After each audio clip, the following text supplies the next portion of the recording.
Pakistan fly party کے بانی ممبر شیراز الطاف کا سلام قبول ہو۔ پہلے تو انکل ہمایوں جو امریکہ مقیم ہیں، ہمارے دوست بزرگ تو میں نہیں کہوں گا، وہ مائنڈ کر جائیں گے، ان کا شکریہ کہ انہوں نے توجہ دلائی کہ آپ پارلیمنٹری ڈیموکریسی اور پریزیڈنشل فارم آف ڈیموکریسی اس پہ اپنے خیالات کا اظہار کریں اور ان کا ایک تقابلی جائزہ، ایک کمپیریٹیو اسٹڈی ان دونوں کے مابین اس پہ بات کریں۔ بہت شکریہ انکل ہمایوں، امید ہے آپ امریکہ میں خیریت سے ہوں گے اور ہمارے باقی بھی تمام سننے والے دیکھنے والے خیریت سے ہوں گے۔ پاکستان میں پارلیمانی نظام قریباً پچھلے 70-72 سال سے چل رہا ہے۔ یہ جو کچھ بھی عوام کے لیے کر سکا ہمارے آپ کے سامنے ہے۔ آج غریب سے غریب تر ہو رہا ہے اور امیر سے امیر تر ہو رہا ہے۔ ادارے بہت کمزور ہو گئے ہیں۔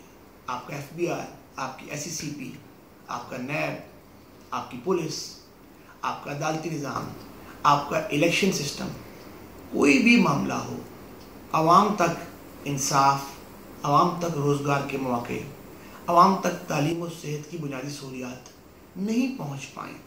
اور یہ 1 سال، 5 سال، 10 سال، 20 سال، 40 سال کی بات نہیں، ہم 70-72 سال کی بات کر رہے ہیں۔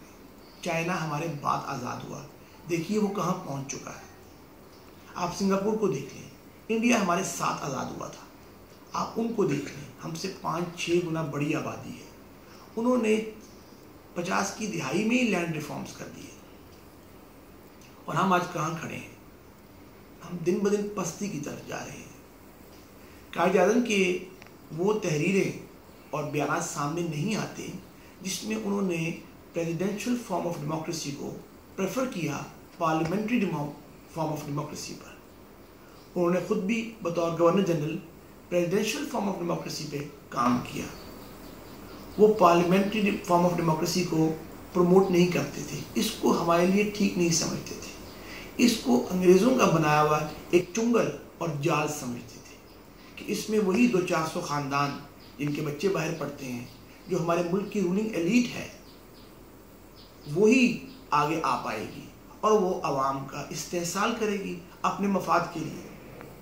تو میں سمجھتا ہوں کہ آج اس امر کی ضرورت ہے کہ ہم یہ اس بات پہ علمی اور فکری بحث کریں، سنجیدہ گفتگو کریں کہ ہم نے 70-72 سال ایک سسٹم کو آزما لیا، ایک نظام کو آزما لیا، اب ہمیں ایک دوسرے نظام کو ٹرائی کرنا چاہیے اور ظاہر ہے اس کے لیے آپ کو وہ تمام بندوبست کرنے چاہیے کہ اس میں کوئی ایسی خرابی نہ ہو اور ہم ایک ٹھیک سسٹم کے تحت ملک کو چلا سکیں اور عوام کو بنیادی ضروریات، تعلیم و صحت، روزگار کے برابر مواقع میسر کر سکیں۔